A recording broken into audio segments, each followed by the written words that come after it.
Hello guys. तो 4 साल एक सपने को देने के बाद 22 अक्टूबर वो एक दिन था जब लगभग 4 साल मैंने एक सपने को दिए, जो आज भी एक सपना है, आर्मी में ऑफिसर बनने का। सो यूपीएससी सीडीएस में लगातार ट्राई करने के बाद जब मैं ओवरेज हुआ तो मेरे पास लगभग 2-3 डिसीजन थे कि लाइक वे फॉरवर्ड थे कि मैं क्या करूं। एक था कि मैं कुछ ऐसा एग्जाम चूज करूं जैसे एसएससी सीपी हो गया या फिर अपना असिस्टेंट कमांडेंट हो गया, ताकि मैं एक फौज में ऑफिसर की पोजीशन पे या फिर जैसे पैरामिलिट्री में या फिर एक पुलिस फोर्स में ऐसे बन पाऊं। लेकिन instead of them I have chosen कि मैं यूके आऊं। तो इस वीडियो में आपकी जैसे मैंने पुरानी कमेंट्स को एनालाइज करके और मैं पूरा ट्राई करूंगा कि मैं पूरा कवर करूं कि मैं यूके क्यों आया, why UK and how to apply in UK. बहुत सारे लोग मेरी तरह चाहते हैं कि हम भी यूके में अप्लाई करें, हम भी यूके में मास्टर्स करें, और ये भी कि भाई यूके आना एक सही चीज है, सही डिसीजन है या नहीं। तो मैं कोशिश करूंगा मेरी अंडरस्टैंडिंग के हिसाब से, मेरे ओपिनियन के हिसाब से एंड मेरे एक्सपीरियंसेस के हिसाब से कि मैं सारी चीजें कवर करूं। तो 22 अक्टूबर तो जब मैं कॉन्फ्रेंस आउट हुआ, मैंने सोचा काफी लाइक 2-3 दिन का मैंने टाइम लिया कि करना क्या है। तो इस टाइम पे मेरे लिए सबसे बेस्ट कंडीशन थी कि यूके आना। बहुत सारे रीजंस थे जिनमें से सबसे ज्यादा बड़ा था कि मेरा बड़ा भाई यहाँ पे रहे। तो जैसे वो पहले से ही यहाँ पे अपना मास्टर्स कंप्लीट करके और जॉब कर रहा था, तो मेरे लिए काफी ज्यादा इजी हो गई थी चीजें। जैसे काफी सारे लोगों ने मुझसे कमेंट्स में पूछा कि भैया यूके कैसे आ सकते हैं, सर यूके कैसे आ सकते हैं, what are the documents that are required, what are the qualifications that are required and और भी क्या सारी चीजें, क्या प्रोसेस रहता है, क्या फीस रहती है, क्या स्कॉलरशिप रहती है। तो वो सारी चीजें तो मैं इस वीडियो में वो सारी चीजें भी कवर करने वाला हूँ फर्स्ट फेज में। And this like second phase में मैं बताऊंगा कि मेरी जर्नी पर्सनली कैसी रही, कब मैं आया, कब नहीं आया, मैंने क्या क्या काम किए पार्ट टाइम जॉब में, क्या पार्ट टाइम जॉब मिलना इजी है या फिर टफ है। वो सारी चीजें भी मैं कवर करूंगा। कितने लोग हैं जिनको पार्ट टाइम जॉब मिलती है, कितने को नहीं मिलती है, कैसे मिलती है, वो सारी चीजें। फिर फेज 3 में मैं कवर करूंगा कि मेरा डेटा इंजीनियरिंग वाला जो रोड मैप है वो कैसे स्टार्ट हुआ। तो चलिए शुरू करते हैं and thank you very much for your support and likes and subscribing. तो इस वीडियो को भी उतना ही प्यार दीजिए जितना पुरानी वीडियो को दिया, and comment down your all of your queries. I'll try to answer them in comments only, and if the answer is too big, I'll try to make videos on that. And you can also contact me personally on my mail on Instagram. Thank you. So start में मैं बताता हूँ कि जैसे after अपने SSB से conference out होने के बाद मैंने मैंने डिसाइड किया कि मुझे अब यहीं आना है, यूके आना है। ये कैसे किया, एक तो मैंने जैसे बताया मेरा भाई बाहर रहता है, यूके ही है। तो shared rent, shared expenses, shared grocery, तो वो काफी हद तक अपनी जो एक्सपेंसेस है उनको कम कर देता है। तो मेरे लिए काफी कन्वीनियंट था ओवरऑल सारी चीजों को देखते हुए। तो अब जैसे अप्लाई करने के लिए एलिजिबिलिटी पता होना और प्रोसेस पता होना, तो इसके लिए मैंने कंसल्टेंसी सर्विसेज का यूज किया। जैसे आपके आसपास भी बहुत सारी कंसल्टेंसीज होंगी जो बाहर स्टूडेंट्स भेजती हैं। तो वो कोई आपसे 1 रुपया, लाइक ज्यादातर, और मेरे टाइम तक जब मैं आया था तो आपसे मतलब कुछ वो चार्ज नहीं करते हैं, कुछ आपसे पैसा नहीं लेते हैं, उनका डायरेक्ट कॉन्टेक्ट होता है यूनिवर्सिटीज के साथ। तो वो पैसे लेती हैं यूनिवर्सिटीज से स्टूडेंट्स भेजने के लिए। तो वो आपसे कुछ चार्ज नहीं करेंगे। तो if anyone wants to come outside like Australia, UK, whatever suits for you, I am not telling कि आप यूके ही आओ या फिर ऑस्ट्रेलिया जाओ या कनाडा जाओ।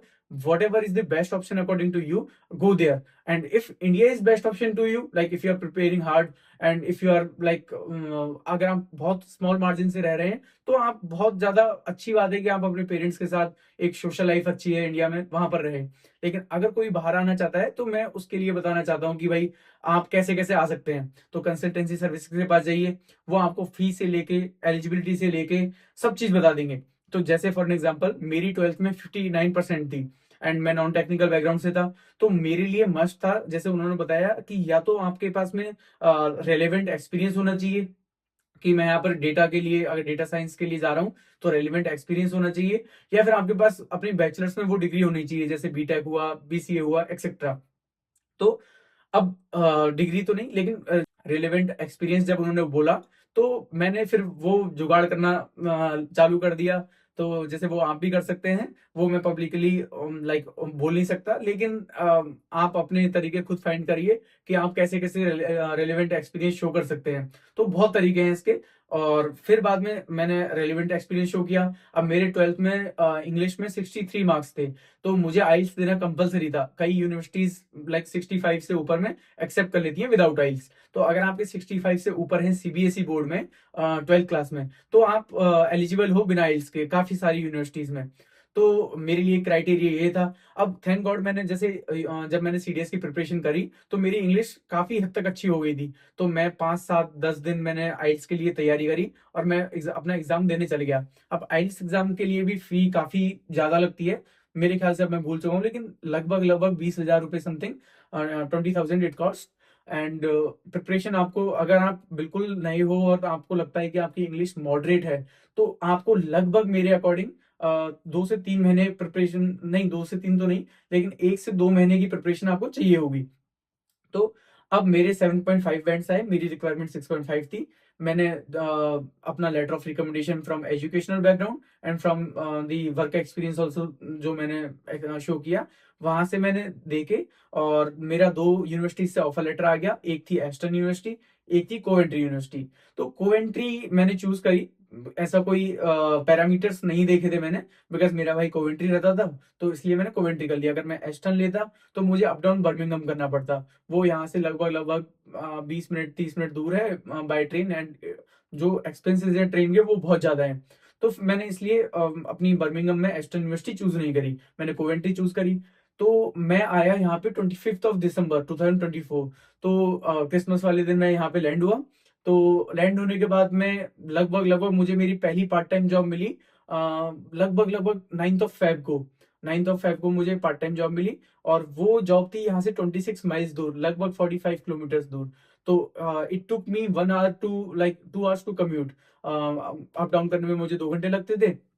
एंड वो थी टीमोटम्स में एज अ बरिस्ता। तो कॉफी वगैरह बनाने का काम रहता था। तो अब जैसे अप डाउन करने के लिए, तो यहाँ पे एक चीज मैं मस्ट बोलूंगा कि कोई भी अगर आना चाहता है यूके या फिर कोई अदर कंट्री, तो प्लीज प्लीज प्लीज एक हम्बल रिक्वेस्ट है कि आप ड्राइविंग लाइसेंस लेके आए अपने इंडिया का, और ड्राइविंग अच्छे से सीख के आए कार। क्योंकि बहुत ज्यादा जरूरत है यहाँ पे यूके में आपको, अगर आप आ रहे हो तो कार चलाने की या फिर लाइसेंस की या फिर ऐसे। तो अब जैसे मैं आया यहाँ पे तो मेरे लिए टोटली नया था, क्योंकि 2 कोर्स हैं, एक डेटा साइंस है और एक data science with computational intelligence जो कि एआई है। तो मेरा कोर्स था data science with computational intelligence. तो अब फिर बाद में जो मेरा वाला कोर्स था उसमें मुझे पता चला कि यहाँ पे कोई एग्जाम नहीं होते, वो आपको असाइनमेंट देंगे और आपको असाइनमेंट टाइम पे खत्म करने पड़ेंगे, और उसी के बेस पे आपके ओवरऑल ग्रेड्स और मार्क्स रिलीज होंगे फ्यूचर में। तो अब जैसे अपने इंडिया में जैसे अपन सोचते हैं कि भाई एग्जाम लिख दिए, एग्जाम वाले टाइम पे पढ़ाई कर ली और हो गया। तो यहाँ आने के बाद टोटली नई चीज थी। तो मेरे वाले कोर्स में एडिशनल क्या था जो नॉर्मल डेटा साइंस में नहीं होता। जैसे एएनएन एक मॉड्यूल था, मतलब टोटल जैसे फर्स्ट सेमेस्टर में 4 मॉड्यूल थे, सेकंड में 4 थे, थर्ड में 4 थे, लाइक एक था इंडिविजुअल रिसर्च प्रोजेक्ट। तो फर्स्ट में मेरा एनएलपी हो गया, natural language processing, and ANN हो गया, और ऐसे ही काफी आर्टिफिशियल इंटेलिजेंस वाले मॉड्यूल्स थे। तो मेरे लिए टोटली अलग था। और जब उनका असाइनमेंट आए तो जैसे फॉर एग्जांपल एक एनएलपी में एक प्रिडिक्टिव मॉडल बनाना था, जो तो ये सारे मॉड्यूल जो थे ये टोटली मेरे लिए नए थे, टोटली। तो अब मैंने पहले 3 महीने तो मेरे इन चीजों में निकल गए कि मैं अच्छे से रगड़ के मैं तैयारी करूं और देखूं कि भाई क्या है क्या नहीं। तो यूनिवर्सिटी में मैं पूरा ऑक्यूपाइड था। तो 3 महीने के बाद में जब मुझे समझ में आया कि असाइनमेंट करने कैसे होते हैं, और कैसे मतलब मार्क्स कैसे लाने होते हैं, कैसे रिपोर्ट लिखनी होती है, कैसे प्रेजेंटेशन देनी होती है, ये सारी चीजें। तो अब उसके बाद में मेरा चालू हुआ 1 मंथ की छुट्टी के बाद में सेकंड सेमेस्टर। तो जैसे कि 1 साल का कोर्स है, और काफी लोगों ने फी वगैरह भी पूछी थी, तो मैं फी बता देता हूँ कि आपकी nearly 25 to 35 lakh rupees lakh rupees लग जाएंगे आपके यहाँ। चाहे वो फी में हो, चाहे आपके अकोमोडेशन में हो, चाहे ओवरऑल सारा एक्सपेंस। तो जिनके पास, जैसे काफी लोग बोले कि भाई हमारे पास पैसे नहीं है, मैं भी लोन पे आया हूँ, आप भी लोन ले सकते हैं। और अगर मान लो आपके पास पैसा है तो आप कैश है तो आप डायरेक्ट भी दे सकते हैं। तो लगभग इतनी ही फी होती है हर एक यूनिवर्सिटी की, डिपेंड्स अपॉन योर कोर्स। तो लेकिन कोर्स सेलेक्ट करना थोड़ा टेक्निकल करोगे तो बेटर रहेगा। अब जो नॉन टेक्निकल बैकग्राउंड के हैं उनके लिए भी मैं बोल दूं कि जरूरी नहीं कि आप डेटा साइंस चूज करो या data science with AI choose करो। थोड़ा बीच का रास्ता निकालो कि जो थोड़ा टेक्निकल भी हो कोर्स, जैसे आप अगर आपने बीए करी है या फिर कुछ और कोर्स किया है जो टेक्निकल नहीं है, तो जरूरी नहीं कि आप यहाँ पे वैसा वाले MSc in data science and artificial intelligence करें। आप जैसे बिजनेस एनालिटिक्स या डेटा एनालिटिक्स मतलब बिजनेस साइड भी जा सकते हैं, जो हल्का सा एक टच देता है टेक्निकल साइड को और एक हल्का टच देता है नॉन टेक्निकल साइड को। तो ऐसे कोर्सेज में एडमिशन होने की प्रोबेबिलिटी आपकी बढ़ जाएगी। आप एक्सपीरियंस भी शो कर सकते हो आसानी से सीख साख के। तो फिर आपका एक इंटरव्यू होगा और आपको यूनिवर्सिटी का ऑफर लेटर आ जाएगा। अब वापस से अपन बात करते हैं किसकी, सेकंड सेमेस्टर की। तो सेकंड सेमेस्टर में लगभग लगभग मैं बता रहा हूँ मई जून में मैंने सोचा कि हाँ अब मैं फाइनल करता हूँ कि इधर I have to go for data analytics और डेटा साइंटिस्ट और डेटा इंजीनियर।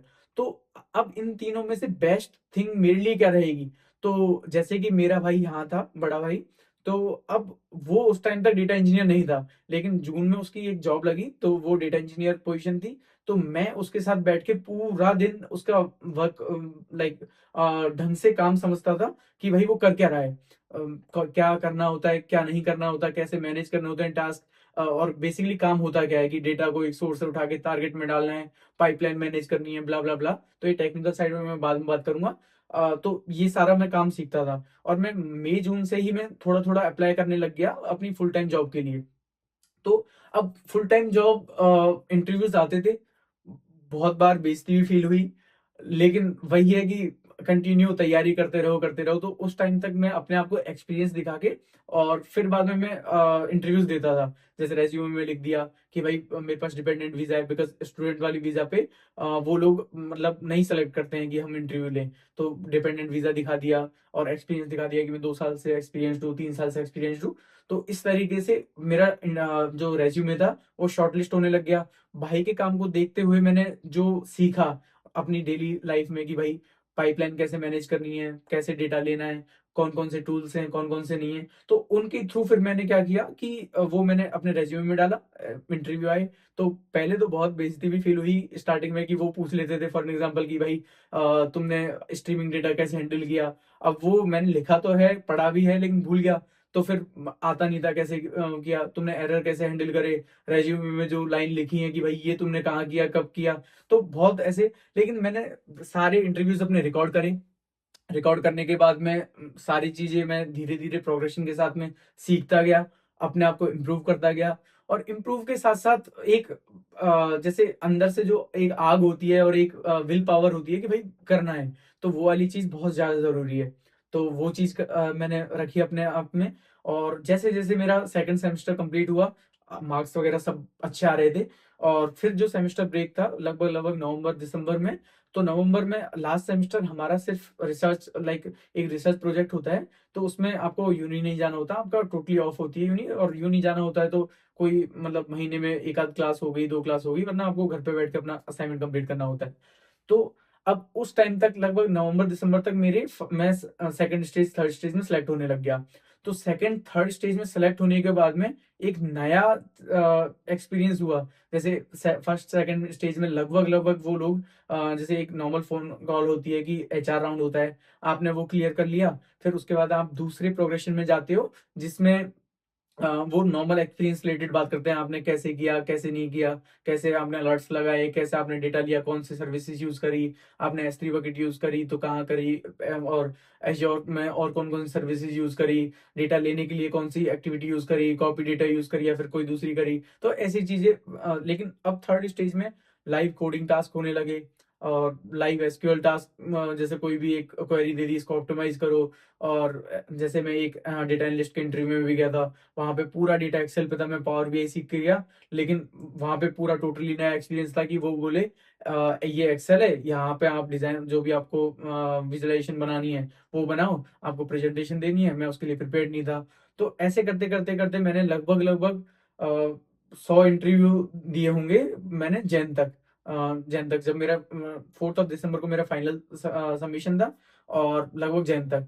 तो फिर ऐसे करते एक्सपीरियंस भी हुआ, चीजें सीखी भी, ट्रेंड पता चले कौन सी ज्यादा अभी ट्रेंड में है, कौन सी नहीं। तो फिर जैसे फेब में जाके मेरे कोर्स ऑफिशियली एंड हुआ है 18 जनवरी को, और मैंने with in 15 days 2 job offer secure करे हैं। मेरी ज्वाइनिंग 3 मार्च से है। तो दोनों ही एक अच्छी कंपनी है, मैं अभी मतलब पब्लिक नहीं करना चाहूंगा। तो दोनों ही काफी ज्यादा अच्छी कंपनीज हैं। दोनों एक अच्छा पैकेज भी दे रही हैं, और जिनमें से एक मैं सिलेक्ट करूंगा। और अब बात आती है, ये मेरा पर्सनल एक्सपीरियंस था जिसमें मैंने बताया कि भाई मैं क्यों यूके आया। तो आपको अगर यूके आना है या फिर आपको ऐसा कुछ डिसाइड करना है अपने लिए, तो आपकी कंडीशंस के हिसाब से डिसाइड करना। अगर आपने मान लो बीटेक वगैरह कर रखी है या फिर आप टेक्निकल बैकग्राउंड हल्का फुल्का है, तो मैं ये रिकमेंड करूंगा कि आप पहले एक्सपीरियंस लो, कि आपको मिनिमम 1 साल का एक्सपीरियंस अगर इंडिया में है तो आप यहाँ पे कोर्स करना है, आप कोर्स करें। फिर आपकी जॉब लगने की प्रोबेबिलिटी बहुत ज्यादा इंक्रीज हो जाएगी, बिकॉज यूके में फ्रेशर्स को कोई एंटरटेन नहीं करता। ये एक कड़वा सच है, ये आप जितना जल्दी जान ले उतना बेटर है, क्योंकि पोजीशन आएंगी 5 और अप्लाई करने वाले होंगे 5,000। तो अब उसमें कहाँ, मतलब कोई ना कोई तो आपसे ज्यादा ओवर पावर कर ही सकता है आपको स्किल्स में। तो अब रही मेरी बात कि मैंने डेटा एनालिस्ट क्यों नहीं चूज किया, डेटा इंजीनियर क्यों चूज किया और डेटा साइंटिस्ट क्यों नहीं चूज किया। तो डेटा एनालिस्ट के लिए जैसे मैंने अभी मेंशन किया, पोजीशन ज्यादा होती है डेटा एनालिस्ट की, लेकिन लेस टेक्निकल अपना डोमेन है ये। तो इसमें मोर अबाउट रिपोर्टिंग और विजुअलाइजेशन वगैरह बनाना है, रेदर देन हार्ड कोडिंग वगैरह। तो जैसे कि डेटा एनालिस्ट एक लेस टेक्निकल रोल है और थोड़ा ज्यादा इंक्लाइंड है रिपोर्टिंग के टुवर्ड्स। तो मैं नहीं चाहता था कि मैं कहीं ऐसी जगह जाऊं जहां पे बाद में थोड़ा जैसे एआई बढ़ रहा है, तो अपनी जॉब को थोड़ा भी खतरा होना चाहिए। तो मैंने एक जो डेटा इंजीनियर था, फिर मेरा दूसरा सबसे बड़ा रीजन था कि मेरा भाई भी डेटा इंजीनियर है, तो मैं उसका एक पर्सनल वर्क लाइफ को भी देख सकता हूँ कि वो डेली बेसिस पे करते क्या काम है। और डेटा साइंटिस्ट भी मैं चूज कर सकता था, वो थोड़ा और ज्यादा टेक्निकल रोल है। और मैंने अपने प्रोजेक्ट्स असाइनमेंट्स में सारा डेटा साइंटिस्ट वाला काम ही किया है, जैसे प्रिडिक्टिव मॉडलिंग बनाना, सुपरवाइज अनसुपरवाइज लर्निंग वगैरह। तो ये सारी चीजें मैंने वहां पे करी हैं डेटा साइंटिस्ट के लिए। लेकिन क्यों चूज नहीं किया, क्योंकि डेटा साइंटिस्ट की अगर वैकेंसी है एक कंपनी में मान लो, तो वो 2 हैं। और डेटा एनालिस्ट की होंगी कम से कम 8-9, डेटा साइंटिस्ट की होंगी, डेटा इंजीनियर की होंगी कम से कम 5। तो अब जो डेटा इंजीनियर है उसकी जॉब सिक्योर भी है, पे भी बहुत अच्छा है, और एक टेक्निकल रोल भी है, तो फ्यूचर प्रूफ भी है। तो इसलिए मैंने डेटा इंजीनियर चूज किया। अब आपको अगर जैसे स्विच करना है, चाहे वो गवर्नमेंट जॉब से हो, चाहे वो, तो वो पूरा आपके ऊपर डिपेंड करता है कि आपकी अभी प्रेजेंट सिचुएशन क्या है। अगर आप मार्जिन से रह रहे हैं, 1 नंबर 2 नंबर, और आपके पास नंबर ऑफ अटेम्प्ट हैं कि 4 हैं या 5 हैं या 3 हैं, तो मैं पर्सनली रिकमेंड करूंगा कि आप एग्जाम दें, और साथ में कोई भी 1-1 घंटे एक स्किल को, कोई सीवी को दे दें। और अगर आप मान लो नॉन टेक्निकल, बिल्कुल प्योर नॉन टेक्निकल बैकग्राउंड से हैं, तो जरूरी नहीं कि आप यूके आने के लिए आप टेक्निकल रोल में ही, या फिर कहीं पर भी जाने के लिए आप टेक्निकल रोल को ही चूज करें। नॉन टेक्निकल कोर्सेज करें। मेरा भाई बहुत बड़ी कंपनी में डेटा इंजीनियर है अभी। तो उसका उसने एमबीए करी है, उसने कोई एमएससी नहीं करी, कोई एमटेक वगैरह नहीं करी। वो बीटेक है अब, लेकिन एमबीए है। तो उसका कोई कम से कम 8 से 9 कंपनी में उसने स्विच किया पिछले 3 साल में। तो कोई एक भी कंपनी ने डिग्री नहीं बोली कि तुम एमबीए हो इसलिए हम ले रहे हैं या नहीं ले रहे। तो it doesn't matter in UK. तो इंडिया में मैटर करता होगा वो बात अलग है, लेकिन यहाँ पे अगर आपको यहाँ आना है, तो एक अपना बैकग्राउंड, एक फैमिली कंडीशंस, सब चीज देख दाख के और जब ही डिसीजन ले। सो ओवरऑल कि हर चीज, सारे प्रोज एंड कॉन्स लिखें यहाँ आने के लिए या फिर कहीं और जाने के लिए, और फ्री डिसीजन लें। तो अगर और जैसे अभी, तो ये तो मेरा पर्सनलाइज रोड मैप हो गया कि what I did for myself from like January to December. और मैंने पार्ट टाइम जॉब और भी बहुत सारी करी हैं उसको, टिमोटम्स को छोड़ने के बाद। तो वो सारी चीजें भी हैं, अगर आप डीप में जानना चाहते हैं तो कमेंट डाउन करें। लाइक इफ यू वांट कि अगर मैं आज डेटा इंजीनियर बनने की सोचता तो मुझे क्या फॉलो करना होता, तो मैं वो रोड मैप भी आपको बता सकता हूँ, जो मुझे आज लगता है कि अगर मैं आज स्टार्ट करता तो मैं कैसे अपनी तैयारी करता। तो वो चीज भी, तो जो भी आपके व्यूज हैं, अगर आपको अच्छा लगा, कोई इंप्रूवमेंट सजेस्ट करना है, तो प्लीज कमेंट डाउन। और नहीं तो लाइक शेयर सब्सक्राइब करें, और शेयर करें जितनी हो सके उतना, क्या पता किसी के काम आ जाए। Thank you very much, and see you soon.